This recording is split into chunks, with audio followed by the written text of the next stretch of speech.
एक तीर से दो निशान करके पहले भाजपा को हराकर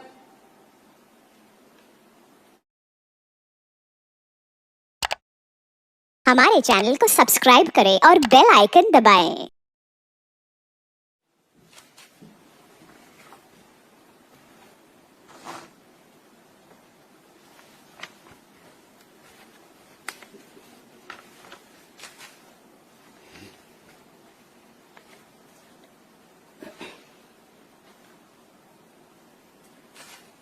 जैसा कि आप लोगों को ये विदित है कि वर्तमान में यूपी की आजमगढ़ लोकसभा की सीट पर बाई इलेक्शन हो रहा है। इस बाई इलेक्शन में उपचुनाव में बीएसपी ने भी श्री शाह आलम उर्फ गुड्डू जमाली को चुनाव के मैदान में उतारा है। जो हमारे ये उम्मीदवार यहाँ के स्थानीय निवासी हैं तथा ये बीएसपी से कई बार विधायक भी रहे हैं। इन्होंने कोरोना काल में वह बाढ़ आदि के समय में भी पीड़ित लोगों की काफी मदद की है। वैसे भी ये अक्सर जरूरतमंद लोगों की वहाँ काफी मदद करते रहते हैं और मदद भी केवल इन्होंने यहाँ अकेले अपने खुद के समाज के लोगों की ही नहीं की है, बल्कि दलगत राजनीति से ऊपर उठकर वह मानवता एवं इंसानियत के नाते यहाँ सभी वर्गों व धर्मों के मानने वाले लोगों की अपने सामर्थ्य के हिसाब से हर स्तर पर पूरी मदद की है। जबकि दूसरी पार्टियों के उम्मीदवार ऐसे समय में हमें कहीं भी यहाँ नजर नहीं आते हैं। इसके साथ ही बीएसपी का अकेला एक ऐसा हमारा ये उम्मीदवार है जो अधिकांश आपके बीच में ही रहता है, यानी कि आजमगढ़ जनता के बीच में ही रहता है। और ना ही व्यक्तित्व भी बहुत अच्छा है और ना ही किसी के लिए दूसरी पार्टियों की तरह ना ही किसी के लिए अभद्र भाषा का भी इस्तेमाल करता है। ऐसे व्यक्तित्व को हमने यहाँ की आम जनता की चाहत व उनके हितों को भी ध्यान में रखकर अपना प्रत्याशी बनाया है। वैसे यूपी विधानसभा आम चुनाव के बाद ये पहला मौका है जब बीएसपी यहाँ ये उपचुनाव लड़ रही है। आजमगढ़ लोकसभा की सीट पर यहाँ ये उपचुनाव लड़ रही है।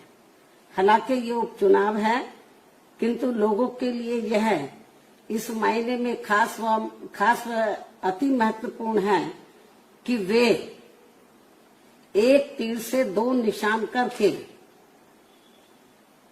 पहले भाजपा को हराकर उनकी अग्निपथ आदि जैसी जन विरोधी नीतियों व बुलडोजर आदि वाली अहंकारी कार्यशैली का सबक सिखा सकते हैं। मैं इस बात को फिर रिपीट करती हूँ, हालांकि ये उपचुनाव है, किंतु लोगों के लिए यह इस मायने में खास व महत्वपूर्ण है कि वह एक तीर से दो शिकार करके पहले भाजपा को हराकर उसकी अग्निपथ आदि जैसी जन विरोधी नीतियों व बुलडोजर वाली अहंकारी कार्यशैली का सबक सिखा सकते हैं और साथ ही सपा को भी बीजेपी से उसकी अंदरूनी मिली भगत आदि की भी सजा दे सकते हैं, जिससे ये पुनः स्थापित हो जाएगा कि खासकर यूपी में भाजपा को चुनाव में पराजित करने के लिए सपा नहीं बल्कि बीएसपी ही सर्वाधिक शक्तिशाली माध्यम है। हालांकि ये भी जग जाहिर है कि भाजपा व सपा एक ही थैली के चट्टे बट्टे हैं तथा ये दोनों हमेशा एक दूसरे के पूरक ही रहे हैं।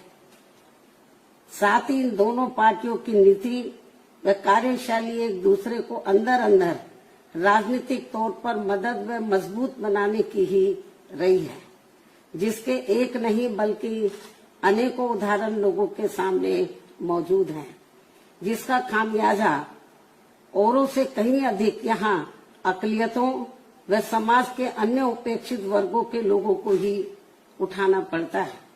इतना ही नहीं बल्कि पिछले विधानसभा चुनाव में भी इन दोनों पार्टियों के भारी षड्यंत्र एवं आपसी मिली भगत के तहत ही, यानी कि इससे पहले जो असेंबली का चुनाव हुआ, ये बाई इलेक्शन से पहले, तो इन दोनों पार्टियों के भारी षड्यंत्र एवं आपसी मिली भगत के तहत ही बीएसपी को बीजेपी की बी टीम बताने व चुनाव को घोर हिंदू मुस्लिम सांप्रदायिक रंग देने का ही नतीजा था कि बीजेपी यहां दोबारा से सत्ता में वापस आ गई और अब लोग अपने आप को यहां काफी ठगा हुआ सा महसूस करने लगे हैं।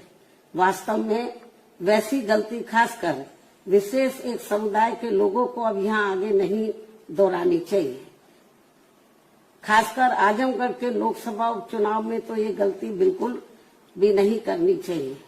इसके साथ ही ये भी बहुत उम्मीद है कि इस चुनाव के परिणाम बीएसपी के पक्ष में आने की संभावना की वजह से भाजपा सरकार की जन विरोधी नीतियों व कार्यशैली आदि पर काफी हद तक अंकुश भी लग सके, जिसका फिर लाभ सब समाज के लोगों को जरूर मिलेगा। इसलिए अब आजमगढ़ के सभी वर्गों व धर्मों के लोगों से मेरी पुरजोर यही अपील है कि वे यहां से बीएसपी के उम्मीदवार को जिताकर प्रदेश व देश को जनहित व देश हित का बड़ा संदेश जरूर दें। इस उम्मीद के साथ ही अब मैं अपनी बात यही समाप्त करती हूँ। धन्यवाद।